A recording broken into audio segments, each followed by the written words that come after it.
La sangre se deslizaba entre mis dedos mientras intentaba limpiar la herida. Nunca había visto tanta sangre, y menos de un hombre que, según nuestras historias, debería ser mi enemigo. Sus ojos, aunque débiles, me miraban con una mezcla de desconfianza y gratitud que me desconcertaba. El guerrero apache respiraba con dificultad, pero no emitía sonido alguno que delatara su dolor. Yo temblaba. Las mujeres de mi aldea me habían enseñado a curar, pero jamás a un guerrero de una tribu que todos temíamos. «Si mi padre te encuentra aquí, nos matará a ambos», susurré, presionando las hierbas contra la herida de su costado. El río corría a nuestro lado, lavando la sangre que caía en pequeños hilos rojos. El sol comenzaba a ocultarse, y yo sabía que tenía poco tiempo antes de que notaran mi ausencia. Fue una locura arrastrarlo hasta la orilla cuando lo encontré desplomado entre los matorrales. Una locura mayor intentar salvarlo, pero algo en su mirada, en la forma en que luchaba por mantenerse con vida, me impidió dejarlo morir. Sus dedos, ásperos y fuertes, se cerraron repentinamente sobre mi muñeca. Me sobresalté, pero no grité. Nos miramos fijamente mientras el viento agitaba las ramas de los álamos que nos ocultaban. «Mi nombre es Yaretsi», dije finalmente, rompiendo el silencio. «Y acabo de decidir que no te dejaré morir, aunque eso signifique desafiar a toda mi aldea». Lo que no sabía entonces era que este hombre, este guerrero que mis ancestros me habían enseñado a temer, cambiaría el destino de todos nosotros de una manera que jamás hubiera podido imaginar. Antes de continuar, si crees que historias como esta merecen ser escuchadas, suscríbete ahora al canal, activa la campanita y comparte este video con alguien que entenderá cada palabra. Esto ayuda mucho para que más personas encuentren este mensaje. Mi aldea, Aguas Claras, se asentaba en el valle junto al río Bavispe, en el norte de México, donde la tierra se vuelve árida y el cielo parece más extenso que en cualquier otro lugar. Corría el año 1876 y las tensiones entre los distintos pueblos de la región, mexicanos, apaches y otros grupos indígenas, definían nuestra existencia diaria. Yo tenía 19 años y era la hija del curandero de nuestra comunidad. Mi padre me había enseñado desde pequeña el arte de las plantas medicinales, a leer los signos del cuerpo enfermo, a coser heridas. «Tus manos tienen el don», solía decirme, «pero tu corazón es demasiado blando». No entendí lo que quería decir hasta aquel atardecer de junio, cuando el destino puso a ese guerrero apache en mi camino. Mi madre había muerto cuando yo era niña, y quizás por eso mi padre me protegía con fiereza. Nuestra aldea había sufrido varios ataques en los últimos años. El miedo era parte de nuestra vida tanto como el agua del río o el pan de cada día. Teníamos normas estrictas. Nadie salía solo, especialmente las mujeres. Cualquier desconocido era considerado una amenaza hasta que probara lo contrario. Y sin embargo, aquella tarde, yo había desobedecido. Me había alejado sola para recoger ciertas hierbas que solo crecían en la curva del río, y fue allí donde encontré al guerrero apache, desangrándose, al borde de la muerte. Una decisión que cambiaría todo lo que creía saber sobre valentía, lealtad y el verdadero significado de proteger a los tuyos. La luz se desvanecía rápidamente mientras intentaba detener la hemorragia. Sus vestimentas, parcialmente desgarradas, revelaban otras cicatrices antiguas. Este hombre había sobrevivido a muchas batallas. Sus cabellos negros, largos hasta los hombros, estaban empapados de sudor. Una flecha rota sobresalía cerca de su cadera, y por la forma de la punta, supe que no era de los nuestros. «Necesito sacarte esto», dije en español, sin saber si me entendería. Para mi sorpresa, asintió levemente. Preparé más hierbas para el dolor, mezclándolas con agua del río en un pequeño cuenco de madera que siempre llevaba conmigo. Cuando se lo ofrecí, dudó un instante antes de beber. «Tlazocamati», murmuró después. No era español, pero entendí que me agradecía. Reuní todo mi valor para extraer la punta de flecha. Mis manos temblaban tanto que tuve que respirar profundamente varias veces. El guerrero no apartó sus ojos de mí ni un segundo, como si quisiera memorizar cada uno de mis gestos. Cuando finalmente retiré el proyectil, un gemido ahogado escapó de su garganta. el único sonido de dolor que se permitió. La sangre brotó con más fuerza. Apliqué presión con un trozo de mi falda que había rasgado. «No te mueras», susurré, más para mí que para él. «Por favor, no te mueras». El sol se había ocultado completamente cuando terminé de limpiar, untar con ungüentos y vendar su herida. Debía regresar a la aldea. Mi ausencia ya habría sido notada, y mi padre estaría furioso. Pero no podía dejarlo allí, expuesto a los elementos y a los coyotes. «Volveré mañana», le dije mientras cubría su cuerpo con hojas y ramas para ocultarlo. «Quédate aquí. Estarás a salvo». Una débil sonrisa se dibujó en sus labios agrietados. «Yaretsi», pronunció mi nombre con un acento extraño que me erizó la piel. Regresé a la aldea corriendo, con el corazón desbocado y la mente llena de contradicciones. Había ayudado a un apache, nuestro supuesto enemigo. Había tocado su piel. Había limpiado su sangre. Había mirado en sus ojos. Todo lo que me habían enseñado sobre ellos, que eran salvajes, despiadados, menos que humanos, se desmoronaba ante el recuerdo de su mirada. Mi padre me esperaba en la entrada de nuestra choza, su rostro transformado por la ira y la preocupación. «¿Dónde estabas?», preguntó, agarrándome por los hombros. Olió mi ropa, vio las manchas de sangre seca en mis manos. «¿Qué has hecho?». «Estaba recogiendo hierbas y me corté». Mentí, evitando su mirada escrutadora. Nunca antes le había mentido. «No me mientas, Yaretsi». Su voz bajó hasta convertirse en un susurro amenazante. «Huelo la muerte en ti». Esa noche no pude dormir. Cada ruido me sobresaltaba, imaginando que era el guerrero arrastrándose hasta nuestra aldea, o peor aún, que otros apaches venían a buscarlo. ¿Y si moría por la noche? ¿Y si mi ayuda no había sido suficiente? ¿Y si mi padre descubría la verdad? Al amanecer, preparé una bolsa con comida, agua y más medicinas. Dije que iría a ayudar a la partera con un parto difícil en el extremo de la aldea. Otra mentira que se sumaba a mi culpa. Lo encontré donde lo había dejado, con fiebre alta pero vivo. Sus ojos se iluminaron al verme y sentí una extraña calidez en el pecho. Le ofrecí agua y comida, que aceptó con gratitud silenciosa. Mientras cambiaba sus vendajes, me habló en un español entrecortado pero comprensible. «Me llamo Nathan», dijo. «Hombre de paz entre los míos». «¿Hombre de paz?», pregunté confundida. «Eres un guerrero». «Soy ambas cosas», respondió, y por primera vez vi dolor en su expresión, no físico, sino algo más profundo. «Como tú eres sanadora, pero ahora también mentirosa por mi culpa». Sus palabras me atravesaron como un cuchillo. Tenía razón. En apenas un día, este hombre había transformado quién era yo. Había puesto en riesgo todo lo que amaba. Si tú has sentido alguna vez ese miedo, ese vértigo de hacer lo correcto cuando todo tu mundo te dice que es incorrecto, continúa conmigo. Esta historia puede tocarte más de lo que imaginas. Durante las siguientes 7 auroras, mi vida se dividió en 2 realidades paralelas. En una, era Yaretsi, la hija obediente del curandero, que asistía a los enfermos de la aldea y escuchaba las advertencias sobre avistamientos de apaches en la zona. En la otra, era una mujer que cruzaba fronteras invisibles, que llevaba alimento y medicina a un guerrero enemigo, que aprendía palabras en una lengua prohibida. Nathan mejoraba cada día. Su fortaleza me asombraba.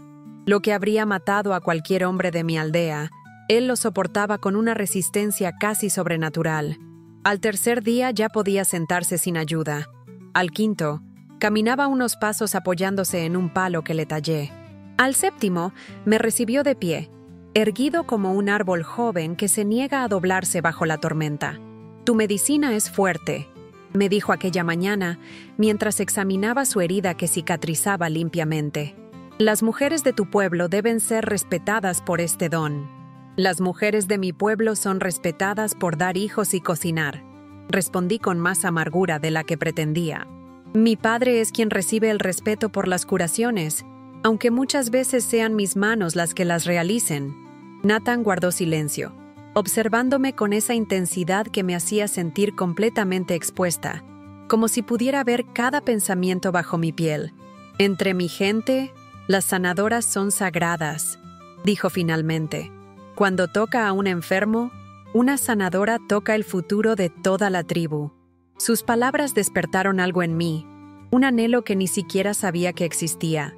En nuestras conversaciones descubrí que Nathan no era solo un guerrero, sino también un mensajero, un hombre que buscaba la paz entre su pueblo y los colonos mexicanos. La flecha que casi lo mata no era de mi gente, sino de otra facción apache que se oponía a cualquier tratado. La paz se ve como traición para algunos, me explicó mientras compartíamos el pan y las frutas secas que había traído. Me llaman el que habla con enemigos. Es un nombre que duele más que cualquier flecha. Comprendí entonces por qué me había ayudado desde el principio, por qué me había hablado en español. Él también cruzaba fronteras. Él también desafiaba las verdades absolutas de su pueblo. Pero mientras Nathan se fortalecía, mi posición en la aldea se debilitaba. Mi padre comenzó a seguirme con la mirada, a cuestionar cada salida, a examinar las hierbas que faltaban de nuestras reservas. Las mentiras se acumulaban en mi garganta hasta que apenas podía hablar sin sentir que me ahogaba con ellas. Una tarde, Tomás, el hijo del alcalde, me interceptó cuando regresaba del río. Era un hombre corpulento, de manos ásperas y sonrisa escasa, que siempre me había mirado con un interés que me incomodaba. «Te vi, Yaretsi», dijo, bloqueándome el paso. «Te vi con él». Mi corazón se detuvo un instante. Intenté mantener el rostro impasible, pero el sudor frío que recorrió mi espalda me delató. «No sé de qué hablas», respondí, tratando de rodearle. Su mano se cerró sobre mi brazo con fuerza suficiente para dejar marcas. Una mujer de nuestra aldea, confraternizando con un apache, escupió las palabras como si fueran veneno. ¿Sabes lo que hacemos con las traidoras? No soy una traidora. Me defendí, intentando liberarme. Soy una sanadora. No dejo morir a nadie que pueda salvar. Tomás se rió, un sonido áspero y sin alegría que me heló la sangre. Tu padre debería haberte casado hace años. Una mujer con demasiada libertad se convierte en un peligro para todos. Me soltó con un empujón que casi me hizo caer. Tienes hasta mañana para confesar lo que has hecho, o lo haré yo. ¿Y entonces? Dejó la amenaza flotando en el aire mientras se alejaba. Esa noche, la cena con mi padre fue un silencio tenso interrumpido solo por el crepitar del fuego. Podía sentir sus ojos estudiándome, buscando en mí señales de cambio. Finalmente, habló. Dicen que han visto rastros de un apache cerca del río. Solo uno, herido quizás. Mantuve los ojos fijos en mi plato. Yaretsi, la voz de mi padre se suavizó de repente. Si hay algo que quieras decirme, este es el momento. Como tu padre, puedo protegerte. Como curandero, puedo entender. Pero si otros descubren primero lo que sea que estás ocultando, las lágrimas se agolparon en mis ojos. Quise contárselo todo, refugiarme en su sabiduría como cuando era niña. Pero el recuerdo de Nathan, de su dolor y su soledad, de nuestras conversaciones junto al río, me selló los labios. «No hay nada que decir, padre», respondí, levantándome. «Estoy cansada. Iré a dormir». Esa noche, la más larga de mi vida, tomé una decisión. Al amanecer, antes de que el sol tocara las montañas, recogí todas las medicinas que pude, algo de comida, una manta, y me dirigí al escondite de Nathan. Le encontré despierto, como si hubiera presentido mi llegada urgente. «Deben encontrarte aquí», le dije sin preámbulos. «Mañana vendrán hombres de mi aldea buscándote, y te matarán sin hacer preguntas. Tienes que irte ahora». Nathan se puso de pie, moviéndose ya casi sin dificultad. En solo una semana, había pasado de moribundo a guerrero nuevamente. La transformación era tan completa que por un momento sentí miedo. ¿Y si todo había sido un engaño? ¿Y si me había utilizado para recuperarse y ahora volvería con su gente para atacarnos? Como si leyera mis pensamientos, Nathan se acercó y tomó mis manos entre las suyas. «Yaretsi, mírame», pidió con voz suave pero firme. «Te debo mi vida. Entre mi pueblo, esta deuda es sagrada. Jamás causaría daño a ti o a los tuyos». «Entonces vete», insistí. «Vuelve con tu gente. Olvida que me conociste». Sus ojos, negros como obsidianas, se clavaron en los míos. No puedo olvidarte, ni quiero hacerlo. Antes de que pudiera responder, escuchamos voces a lo lejos. Mi aldea había madrugado para la cacería, o para la caza de un apache. «Vete, por favor», supliqué, empujándole hacia la espesura. «Sigue el río hacia el norte, evita los caminos». Nathan recogió rápidamente sus pertenencias y las provisiones que le había traído. Antes de adentrarse en la maleza, se volvió una última vez. «Volveré por ti, Yaretsi. Te lo prometo por mis ancestros». Le vi desaparecer entre los árboles justo cuando las voces se acercaban. Me senté junto al río, fingiendo recoger hierbas, tratando de calmar mi respiración agitada.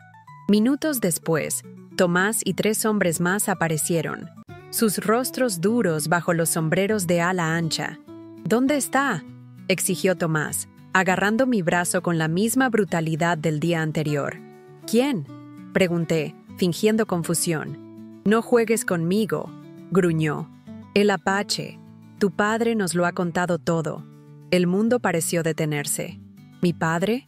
¿Me había traicionado? Los hombres registraron la zona, encontrando pronto el refugio improvisado donde Natán había pasado la semana. Vieron los restos de vendajes, las cenizas frías de pequeñas fogatas cuidadosamente disimuladas. «Te has condenado, Yaretsi», dijo uno de ellos, escupiendo a mis pies. «Has puesto en peligro a toda la aldea por un salvaje». Me arrastraron de vuelta al pueblo como si fuera una criminal. La gente salía de sus casas para vernos pasar, los rostros familiares ahora convertidos en máscaras de desprecio y miedo. Mi padre me esperaba en la plaza central, su rostro una máscara de dolor y vergüenza. Cuando nuestros ojos se encontraron, supe que esta prueba apenas comenzaba, y que el verdadero peligro quizás no vendría de fuera, sino del corazón mismo de lo que yo siempre había llamado hogar. El juicio, si puede llamarse así a una asamblea de hombres enfurecidos, se celebró esa misma tarde bajo el gran mezquite que dominaba la plaza. Me sentaron en un taburete en el centro, expuesta a todas las miradas como un animal en exhibición. El alcalde presidía, con mi padre a su derecha, silencioso y pálido como un fantasma. «Yaretsi, hija de Jacinto, se te acusa de traición», comenzó el alcalde con voz solemne. «Has ayudado a un enemigo de nuestra gente. Has compartido nuestros secretos. Has puesto en riesgo a cada hombre, mujer y niño de Aguas Claras». «No he traicionado a nadie», respondí, alzando la voz para que todos pudieran oírme. «Soy sanadora, como mi padre me enseñó a ser. Encontré a un hombre herido y lo curé. Eso es todo».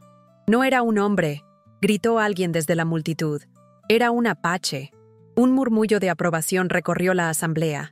El odio flotaba en el aire como un perfume venenoso, embriagando incluso a aquellos que siempre habían sido amables conmigo. «Los apaches han matado a nuestros hijos», dijo una mujer mayor, adelantándose. «Han quemado nuestras cosechas, han robado nuestro ganado. ¿Cómo pudiste ayudar a uno de ellos? ¿Acaso alguna vez han intentado hablar con ellos?», pregunté, sintiendo una valentía que nunca antes había experimentado. «Ese hombre, Natán, busca la paz entre nuestros pueblos. Fue herido por su propia gente por intentar evitar más derramamiento de sangre». «¡Mentiras!», rugió Tomás. «Te ha embrujado con palabras dulces. ¿Quién sabe qué más te ha hecho?». El insinuante comentario provocó miradas lascivas y risas ahogadas. Mi rostro ardió de vergüenza y rabia. «Nada impuro ha ocurrido entre nosotros», afirmé con dignidad. «Le salvé la vida. Hablamos. Aprendí de él y él de mí. Eso es todo». «Suficiente», intervino el alcalde. «La cuestión no es si ha habido indecencia, sino traición. Esta mujer ha puesto en peligro a nuestra comunidad. Si ese apache regresa con los suyos, conocerá nuestras defensas, nuestras rutinas, nuestras debilidades». Mi padre, que había permanecido en silencio, finalmente habló. Su voz sonaba cansada, envejecida de repente. «Mi hija ha cometido un error grave, pero la conozco. No hay maldad en su corazón, solo una compasión mal dirigida».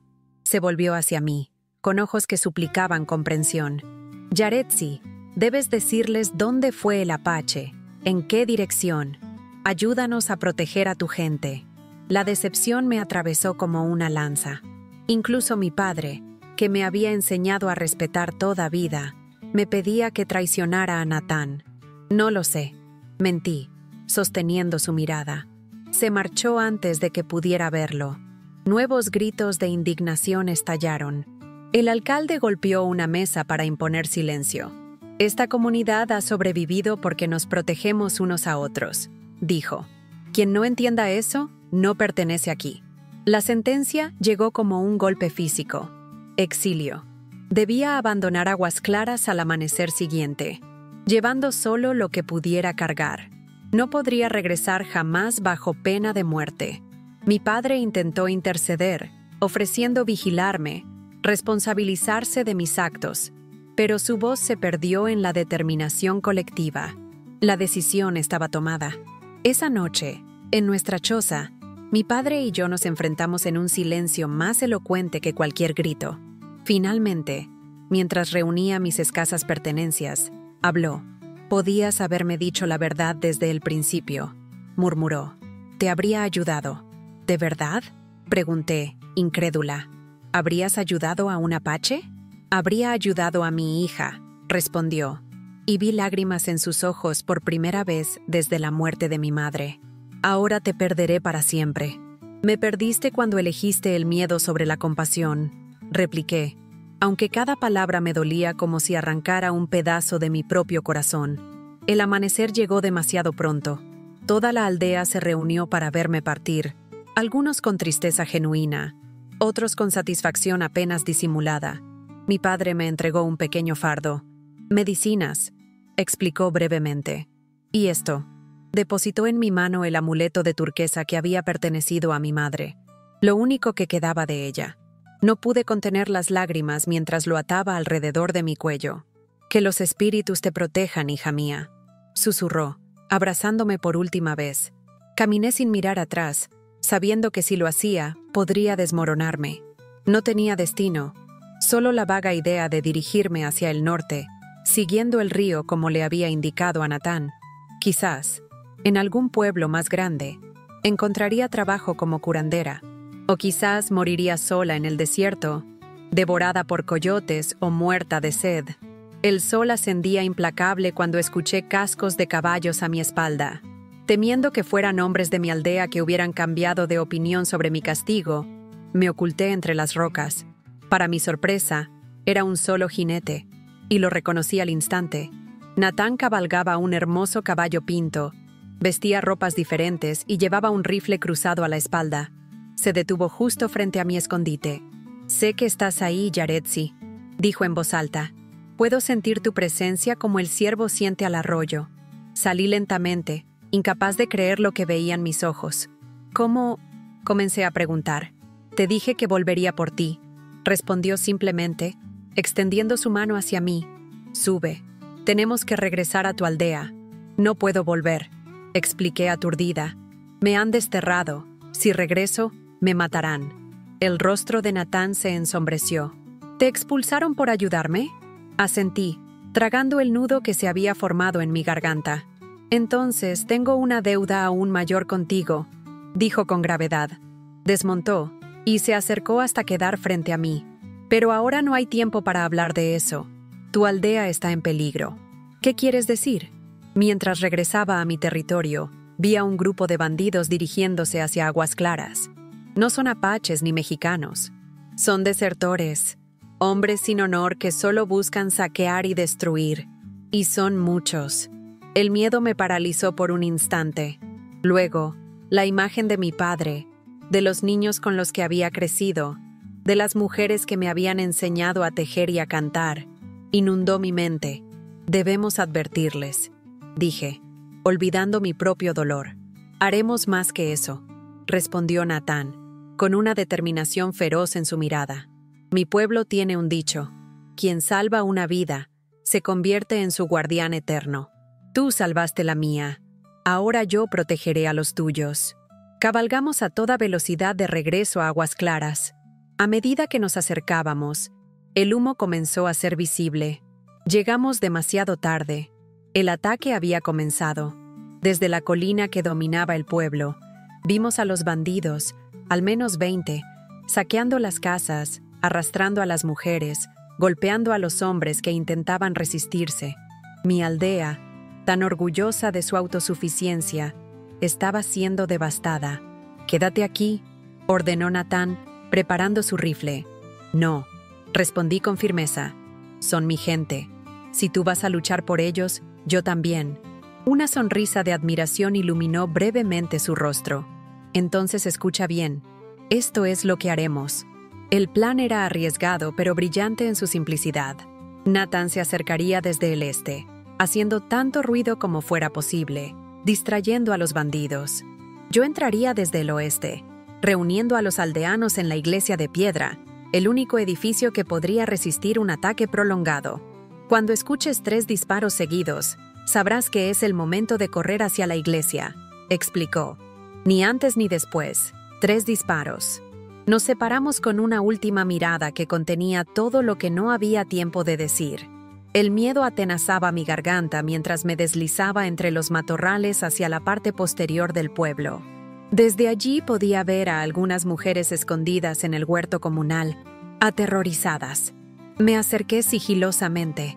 Al principio retrocedieron al verme, como si fuera un fantasma o parte de la pesadilla que estaban viviendo.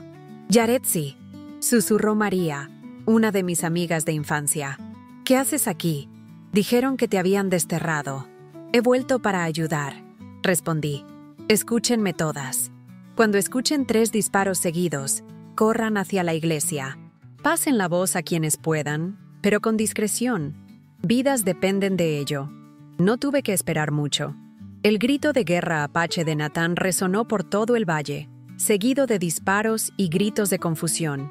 Desde mi posición, vi cómo varios bandidos abandonaban el saqueo para dirigirse hacia la nueva amenaza. La distracción funcionaba. Conté mentalmente, esperando la señal. 1 disparo. 2. 3 en rápida sucesión. «¡Ahora!», grité, y las mujeres corrieron hacia la iglesia. En el caos que siguió, pude ver a mi padre ayudando a los ancianos, a niños llorando en brazos de sus madres, a hombres heridos arrastrándose hacia la seguridad, y en medio de todo, Tomás, con una herida sangrante en el hombro, sosteniendo valientemente la puerta para que todos pudieran entrar. Nuestras miradas se cruzaron por un instante. No había tiempo para rencores. Asintió brevemente, reconociendo mi presencia, y yo le devolví el gesto. El mundo se había puesto del revés. El apache, nuestro supuesto enemigo, arriesgaba su vida por nosotros. Y yo, la traidora desterrada, regresaba para salvar a quienes me habían expulsado. Mientras corría hacia la iglesia, con las últimas familias a mi cargo, vi a Natán enfrentándose a 3 bandidos simultáneamente, moviéndose con la gracia letal de un puma. Era hermoso y terrible a la vez. Y fue entonces, entre el humo y los gritos, en medio del caos y la muerte, cuando comprendí que el verdadero coraje no consistía en obedecer sin cuestionar, sino en hacer lo correcto aunque el mundo entero te dijera que estabas equivocada. El asedio duró hasta el anochecer. Atrincherados en la iglesia de piedra, tratábamos de mantener la calma mientras afuera los bandidos, frustrados por nuestra resistencia, disparaban ocasionalmente y gritaban amenazas. Los niños se acurrucaban en las esquinas, algunos llorando silenciosamente, otros con la mirada vacía del shock. Las mujeres rezaban en voz baja o atendían a los heridos con los escasos recursos disponibles. Mi padre y yo trabajábamos juntos, como en los viejos tiempos, suturando heridas, preparando cataplasmas con las hierbas que él siempre llevaba en su morral.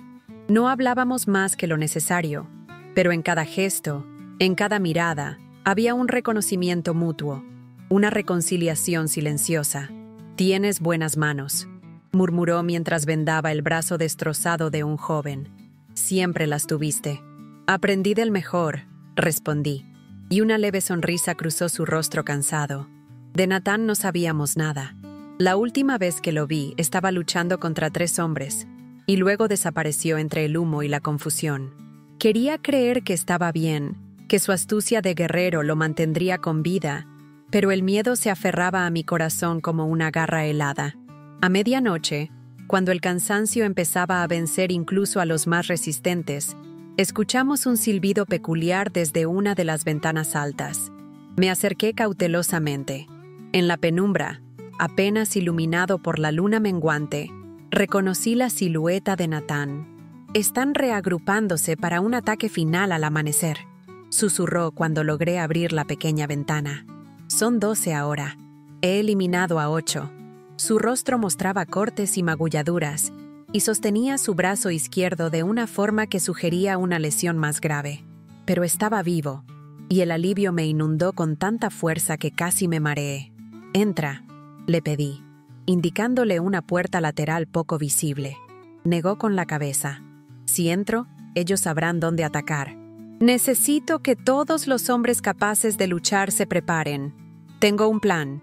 Me explicó rápidamente su estrategia. Al amanecer, él provocaría un incendio en el extremo opuesto del pueblo, distrayendo a la mayoría de los bandidos. Cuando estos se alejaran, los hombres de la aldea saldrían en un ataque coordinado contra los pocos que quedaran vigilando la iglesia. «Es arriesgado», dije, preocupada. «Podrías morir». «Todos morimos algún día», respondió con una serenidad que me estremeció. «Lo importante es cómo elegimos vivir». Se alejó antes de que pudiera decir más, fundiéndose con las sombras como si fuera parte de ellas. Regresé al interior para transmitir el plan. Para mi sorpresa, los hombres, incluso aquellos que más habían clamado por mi destierro, escucharon con atención y respeto. La adversidad común había disuelto antiguas desconfianzas. «¿Confiaremos en un apache?», preguntó uno de los ancianos, aunque sin la hostilidad de antes.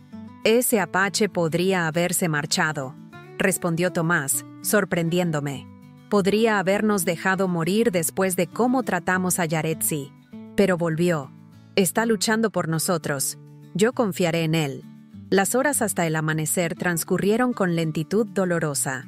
Preparamos las pocas armas disponibles, improvisamos otras con herramientas agrícolas y esperamos. Yo me dediqué a recorrer la iglesia, susurrando palabras de aliento, apretando manos temblorosas, compartiendo mi nueva certeza. Sobreviviríamos. Los primeros rayos de sol se filtraban por las ventanas cuando el olor a humo comenzó a inundar el aire. Desde nuestro refugio, podíamos ver una columna de fuego elevándose desde los graneros comunales. El plan de Natán funcionaba. Vimos a la mayoría de los bandidos correr hacia el incendio, dejando solo a 3 vigilando la iglesia. «¡Ahora!», gritó Tomás, y los hombres salieron con un rugido colectivo que resonó en las paredes de piedra. Lo que siguió fue un caos de gritos, disparos y cuerpos en movimiento. Me mantuve en la puerta, lista para ayudar a cualquier herido, observando la batalla con el corazón en la garganta. Nuestros hombres, aunque menos experimentados, superaban en número a los bandidos y luchaban con la fuerza de la desesperación. En cuestión de minutos, los 3 guardias cayeron, pero entonces escuchamos más disparos desde la dirección del incendio. El resto de los bandidos regresaba, y entre ellos y nosotros, una sola figura luchaba para contenerlos: Natán. Sin pensarlo 2 veces, corrí hacia él. Escuché a mi padre gritar mi nombre, pero no me detuve. Natán estaba herido. Su pierna sangraba profusamente mientras seguía disparando, acertando con cada tiro. Pero eran demasiados. Llegué a su lado justo cuando su rifle se quedaba sin balas. Me miró con asombro y luego con algo cercano a la ira. «Vuelve a la iglesia», ordenó. «Es peligroso». «No te dejaré morir», respondí, apoyando su peso sobre mí. «No después de todo». Un disparo resonó demasiado cerca. Sentí que Natán me empujaba al suelo, cubriendo mi cuerpo con el suyo. Cerré los ojos, esperando el impacto de las balas. En su lugar, escuché nuevos disparos, pero desde otra dirección. Al abrir los ojos, vi a los hombres de mi aldea, liderados por Tomás y mi padre, atacando a los bandidos por el flanco. Y no solo ellos. Desde las colinas cercanas, al menos 10 guerreros apaches descendían a caballo, lanzando su grito de guerra, disparando con precisión letal. «Tu gente», susurré mirando a Natán. «Nuestra gente», corrigió con una sonrisa débil. «Les envié señales de humo anoche. Son los que creen en la paz». La batalla terminó rápidamente. Los bandidos, atrapados entre dos fuegos, fueron abatidos o huyeron para ser cazados más tarde. Los apaches y los hombres de Aguas Claras se observaron con cautela al principio, pero sin hostilidad abierta. Había nacido un respeto mutuo en el fragor del combate. Ayudé a Natán a regresar a la iglesia, donde mi padre ya atendía a los heridos de ambos bandos. Cuando nos vio entrar, dejó lo que estaba haciendo y se acercó. «Déjame ver esa pierna», dijo con tono profesional, pero sus ojos transmitían mucho más que interés médico. Mientras limpiaba y vendaba la herida de Natán, mi padre habló sin levantar la vista. «Mi hija te salvó, y tú nos has salvado a todos. Entre los apaches, ¿qué significa eso?» «Significa que nuestros destinos están entrelazados», respondió Natán, mirándome intensamente. «Como las raíces de dos árboles que crecen tan juntos que ya no se puede decir dónde termina uno y empieza el otro». Mi padre asintió lentamente, como si comprendiera algo profundo y antiguo. «Las cosas cambiarán a partir de hoy», dijo, terminando el vendaje. «No será fácil. Siglos de odio no desaparecen en un día. Pero quizás podamos empezar». En las semanas que siguieron, Aguas Claras se transformó. Los apaches de la facción de Natán, aquellos que buscaban la paz, nos ayudaron a reconstruir lo que los bandidos habían destruido. Compartieron técnicas de caza y recolección que habíamos olvidado. A cambio, les enseñamos sobre agricultura y medicina. Surgieron amistades cautelosas, se intercambiaron historias, se rieron juntos. No todos estaban contentos, por supuesto. En ambos lados había quienes se aferraban al odio como a un escudo familiar, pero eran cada vez menos. Mi destierro fue oficialmente revocado en una ceremonia donde el alcalde, visiblemente incómodo pero digno, me pidió perdón en nombre de toda la comunidad. Más significativo aún fue el momento en que Tomás se acercó a mí después. «Tenías razón», dijo simplemente. «Y yo estaba equivocado. Lo siento». Natán se recuperó completamente de sus heridas y fue aceptado como embajador de su pueblo. Se construyó una pequeña cabaña en el límite de la aldea, a medio camino entre nuestro mundo y el suyo, un símbolo del puente que estábamos intentando crear. Y yo encontré mi lugar, finalmente. Mi padre y yo establecimos una escuela de medicina donde enseñábamos tanto las técnicas curativas mexicanas como las apaches. Jóvenes de ambas culturas venían a aprender, y en el proceso aprendían también a verse como iguales. 6 meses después del ataque, en una noche clara de luna llena, Natán me pidió que lo acompañara a la orilla del río, el mismo lugar donde lo había encontrado moribundo, donde todo había comenzado. «Este sitio es sagrado para mí ahora», dijo mientras nos sentábamos sobre una manta tejida con símbolos de ambas culturas. «Aquí morí como un hombre y renací como otro. Para mí también es sagrado», respondí. «Aquí descubrí que el miedo puede cegarnos, pero la compasión siempre ilumina el camino correcto». Natán tomó mis manos entre las suyas, ásperas pero gentiles. «Mi pueblo tiene una tradición», explicó con voz suave. «Cuando un guerrero encuentra a su compañera de vida, le ofrece agua del río más puro, tierra de la montaña más alta, y una promesa que ni la muerte puede romper». De su bolsa, extrajo un pequeño recipiente de cerámica con agua cristalina y un saquito de cuero con tierra rojiza. Los colocó entre nosotros. «No te pido que abandones tu mundo ni tu gente», continuó. «Te pido que construyamos uno nuevo, juntos, como el río y la orilla, separados pero eternamente unidos». Las lágrimas nublaron mi visión mientras asentía, incapaz de hablar. Bajo la luz plateada de la luna, sellamos nuestra promesa con un beso que sabía a futuro, a esperanza, a todas las posibilidades que se abrían ante nosotros. Hoy, 10 años después, nuestra aldea no se llama ni Aguas Claras, ni tiene nombre apache. La llamamos Nahuiyocan, lugar donde 2 ríos se encuentran. Nuestros hijos hablan ambas lenguas, honran ambas tradiciones, y cuando miran al horizonte, no ven fronteras sino caminos. Cada amanecer, cuando el sol pinta de oro las montañas, recuerdo aquel día en que lavé la sangre de un guerrero apache y cambié el destino de todos nosotros. Y cada noche, cuando me acuesto junto a Natán, agradezco a los espíritus por haberme dado el valor de seguir lo que mi corazón sabía que era correcto, incluso cuando todo el mundo me decía lo contrario. Si esta historia tocó tu corazón, compártela con alguien que también necesita ser escuchado. Porque a veces, el mayor acto de valentía es tender la mano a quien nos han enseñado a temer.